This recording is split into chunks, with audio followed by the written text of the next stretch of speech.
Se lavarán las manos y los pies para que no mueran. Y lo tendrán por estatuto perpetuo él y su descendencia por sus generaciones. Amado Dios y Padre, te damos gracias por tu palabra y te pedimos que nos des en esta hora sabiduría para poder aplicarla a nuestra vida. Sabemos que tu palabra es verdad, no pasa, es eterna. El cielo y la tierra pasarán, mas tu palabra permanecerá para siempre. Y está aquí, Señor, para bendecir nuestra vida y para llevarnos de victoria en victoria y de gloria en gloria, como dice la palabra. Gracias te damos, Señor, por ella. En este día, Señor, seamos benditos a través de esta revelación que tú nos vas a traer a nuestra vida. Amén. ¿Puede tomar asiento?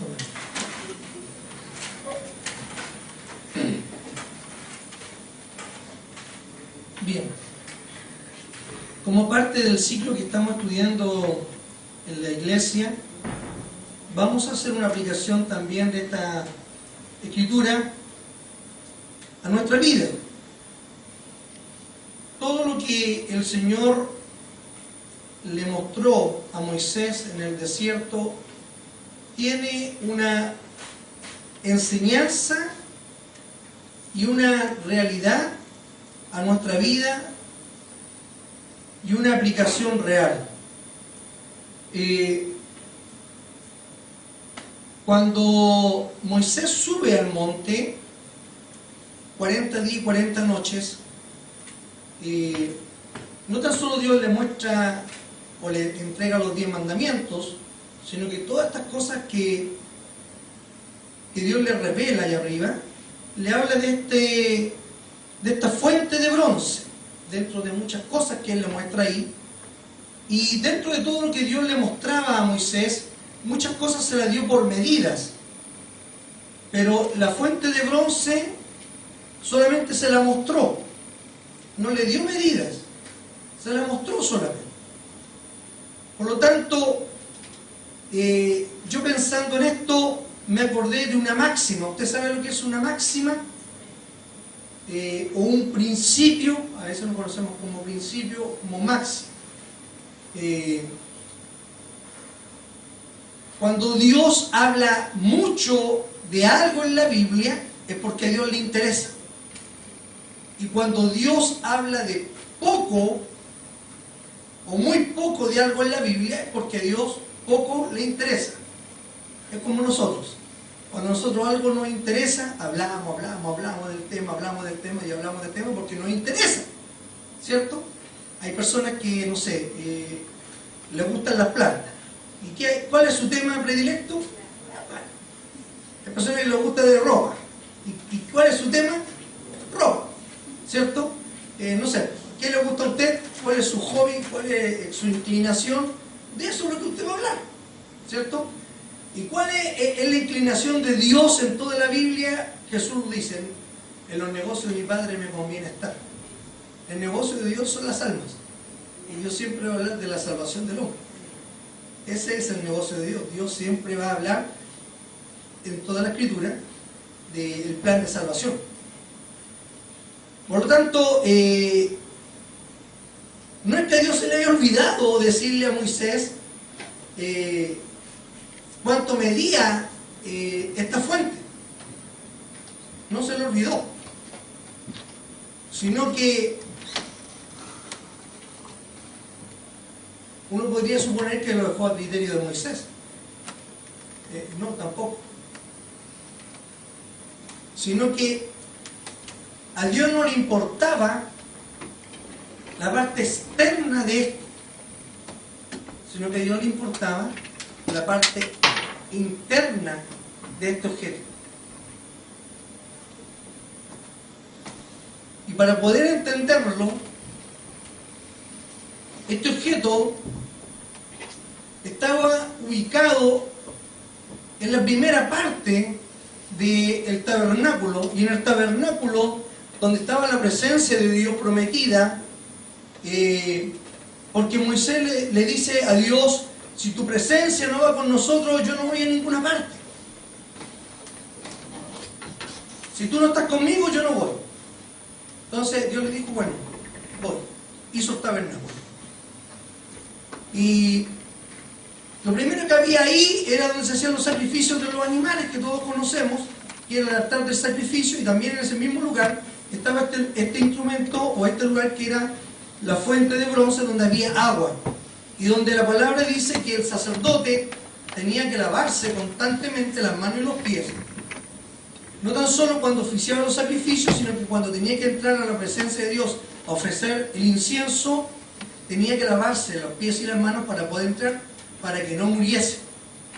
Y esto nos va a dejar una enseñanza, porque antes de que nosotros tengamos que entrar a adorar, antes que nosotros tengamos que entrar a orar, antes de que nosotros tengamos que entrar a la presencia de Dios, ¿qué tenemos que hacer?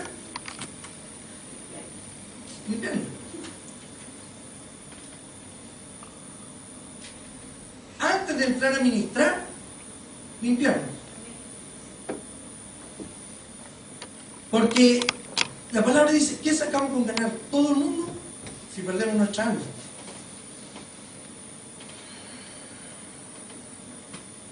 Esta fuente había sido hecha con espejos, no de vidrios, sino que de metales, de bronce. ¿De quién? De las mujeres. Las mujeres donaron, ofrendaron sus espejos de bronce para hacer esta fuente. Y eso nos da una señal, porque cada vez que el sacerdote se acercaba a esta fuente a lavarse los pies y las manos, lo que encontraba ahí no tan solo era el reflejo del agua, sino que el reflejo de los espejos. Y él se veía en ese lugar. Por lo tanto, no está más que decir que en este lugar hoy tenemos también el reflejo de nuestra propia existencia en esta misma fuente que usted tiene al alcance de su mano. Y eso es la palabra de Dios. Por ahí el apóstol Pablo también dice que hoy vemos como espejos puramente, pero un día vamos a ver cómo fuimos conocidos. Pero hoy día nosotros tenemos la palabra nos corrige. Pedro dice que no hay profeta mayor que la palabra. A mí la palabra nos redarguye, nos enseña, nos corrige, nos exhorta. Por eso muchas veces ha existido más de un clamor o más de un quebrantamiento en cristianos que dicen: Señor, yo te he servido toda mi vida y mis hijos no te sirven, o mi familia no te sirve. ¿Lo ha escuchado? Y el Señor le dice: yo te mandé que te lavaras las manos y los pies.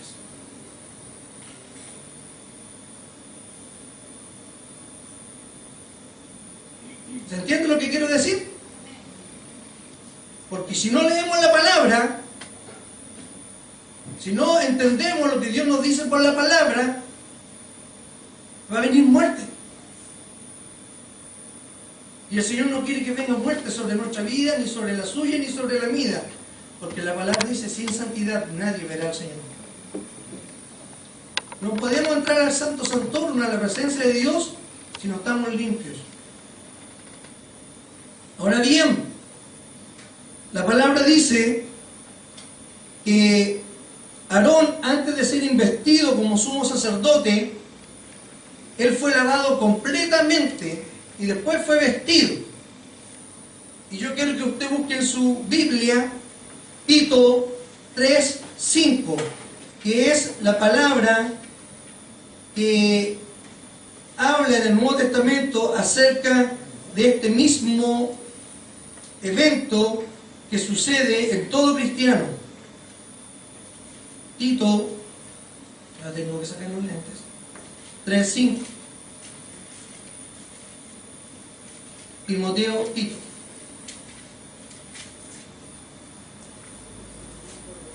¿Lo encontró? Dice así. Tito 3:5 dice: porque nosotros también éramos en otro tiempo insensatos, rebeldes, extraviados, esclavos de concupiscencias y deleites diversos, viviendo en malicias y envidias, aborrecibles y aborreciéndonos unos a otros. 3:3.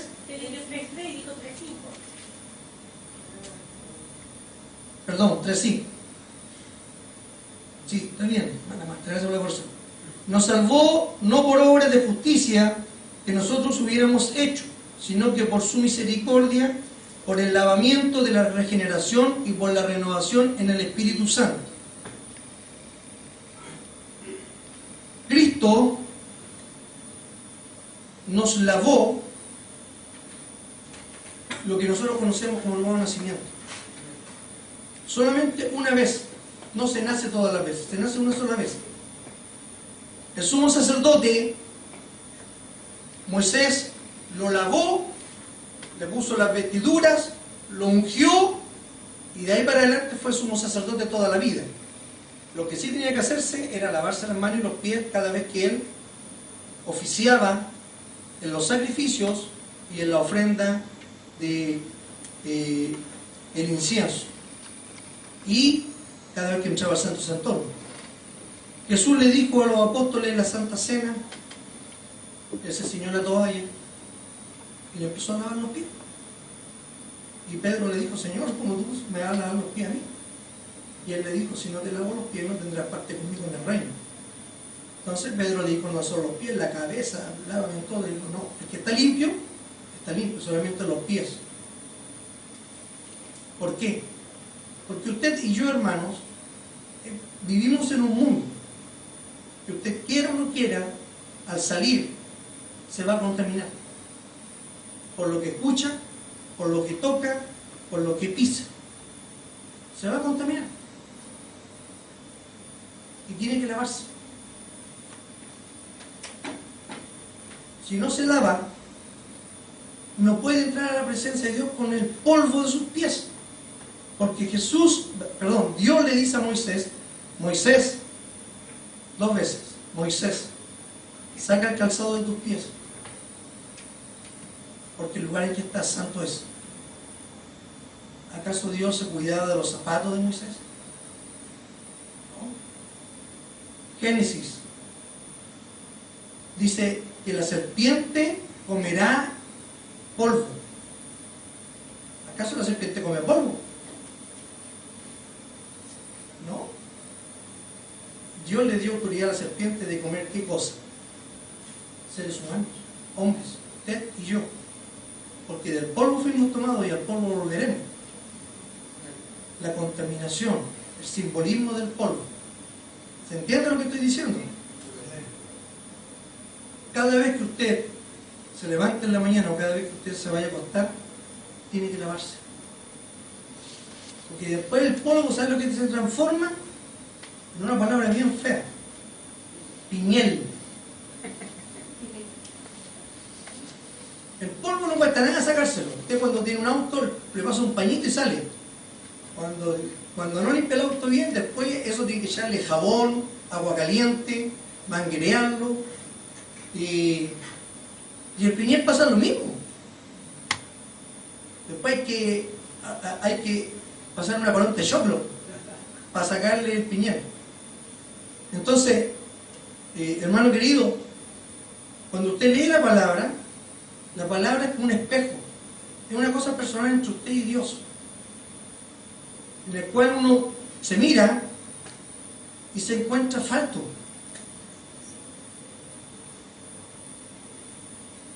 ¿Y sabe lo que viene? Viene algo que a la iglesia siempre le falta. Y cuando digo iglesia, también me considero iglesia. Confesión. Arrepentimiento. Misericordia. Amor.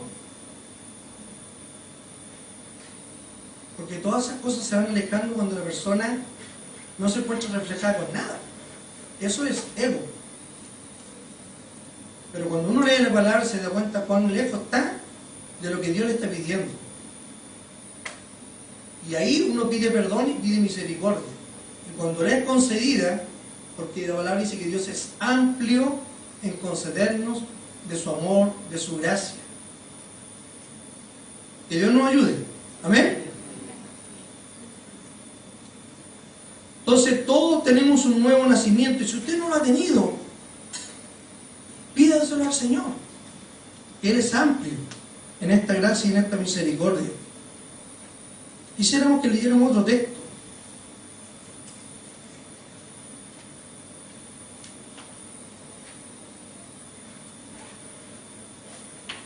Primera de Pedro. Estamos por aquí cerquita para no busqué un texto que estuviera bien cerca.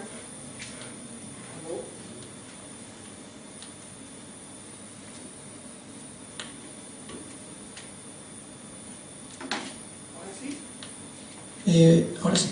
1 Pedro 9 y 10.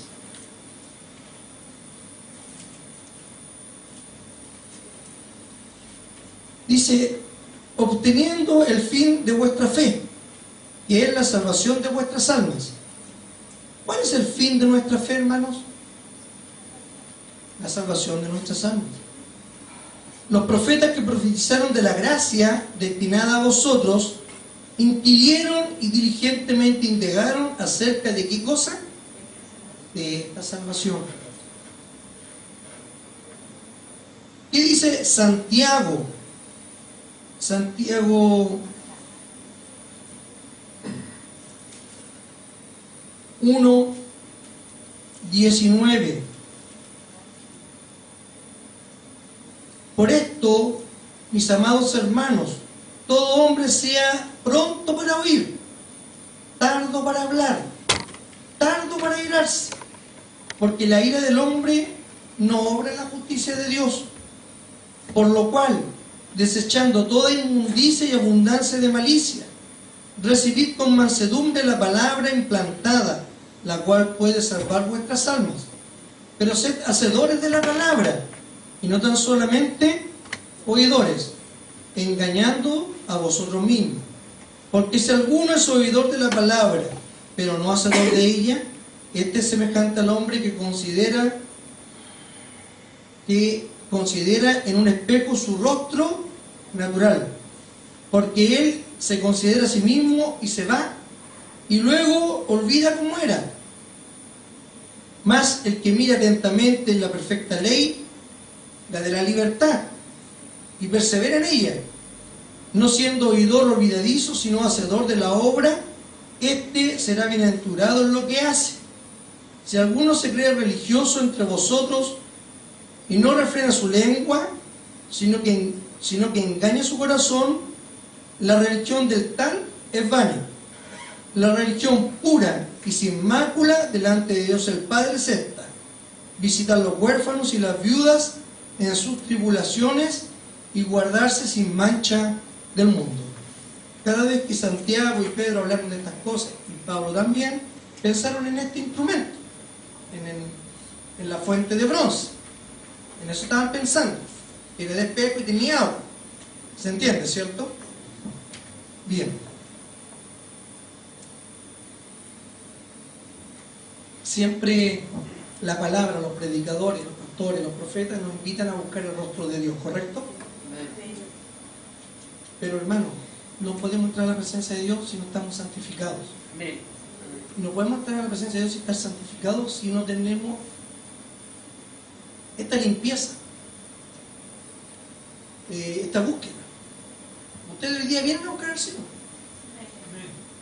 Y cada vez que vienen a buscar al Señor, la gente que buscaba al Señor iba a escuchar lo que Él tenía que decir.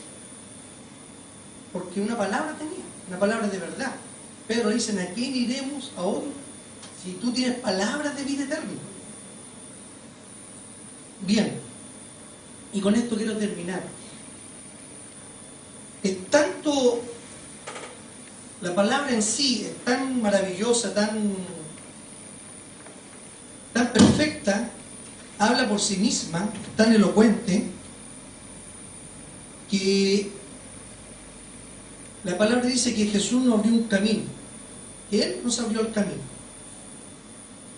En la Escritura Jesús mismo se identifica, dice: yo soy el camino, la verdad y la vida. Nadie va al Padre si no es por mí. Cuando Jesús dijo eso, el judío promedio entendía lo que Él decía.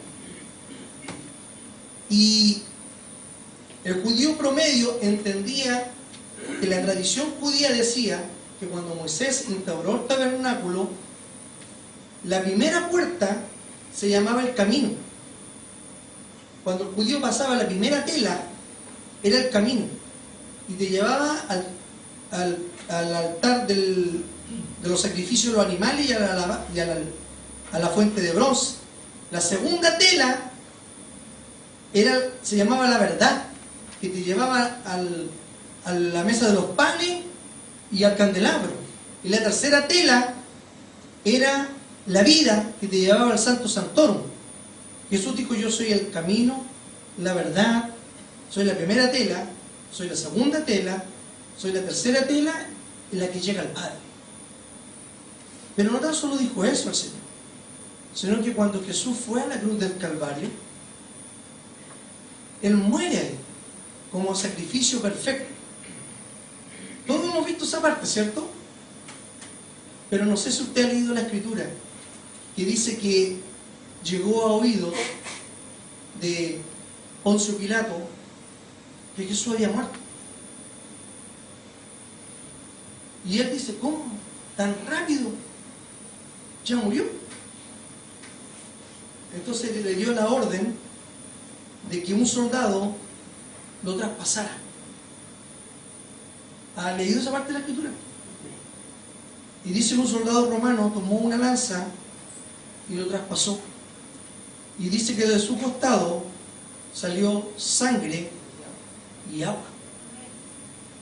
Sangre que simboliza los sacrificios que se hacían en el primer elemento o instrumento que se encontraba en el atrio, que era el altar de los sacrificios, donde se sacrificaban los animales. Y el agua, el segundo instrumento que se encontraba en ese lugar, que era la fuente de bronce, donde estaba el agua. Cristo cumplió a la perfección todo lo que se había escrito y lo que había visto Moisés en el monte Sinaí. Él fue el que cumplió todo, y literalmente dijo: os he abierto un camino. ¿Para dónde? Para llegar a la presencia de Dios. Ya no hay un obstáculo, ya no hay otro sacrificio. Nadie más tiene que hacer un sacrificio. Lo único sacrificio que tenemos que hacer nosotros es buscar la santidad y la obediencia. Vamos a hacerlo.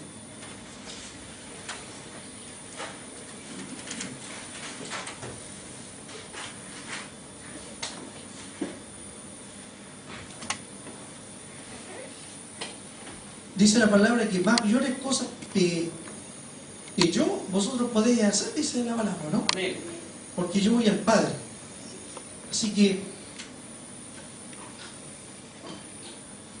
cuando le hago esta invitación a que usted pueda orar y pueda decirle: Señor, ¿qué puedo hacer? ¿O qué tengo que hacer? Y pueda leer la Escritura y ver qué cosas también yo tengo que arrepentirme. Eso es el camino que debemos tomar. Porque es fácil, querido hermano, dentro de la religión evangélica, el 90% de la culpa la tiene Satanás. Pero nunca la culpa la tenemos nosotros.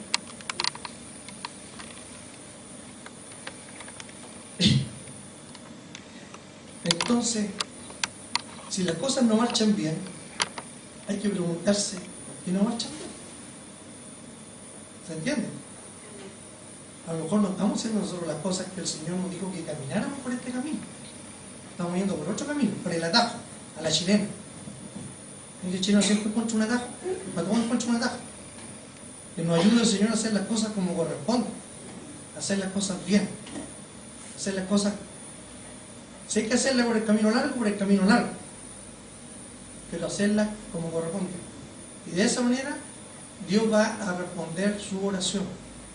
El Señor nos bendiga. Amén. Amado Dios y Padre, te damos gracias porque hay un solo camino. Tú dijiste: yo soy el camino, la verdad y la vida. Nadie puede ir al Padre si no es por mí. Tú te identificaste como la puerta, también como la palabra y el verbo, la expresión soberana de Dios.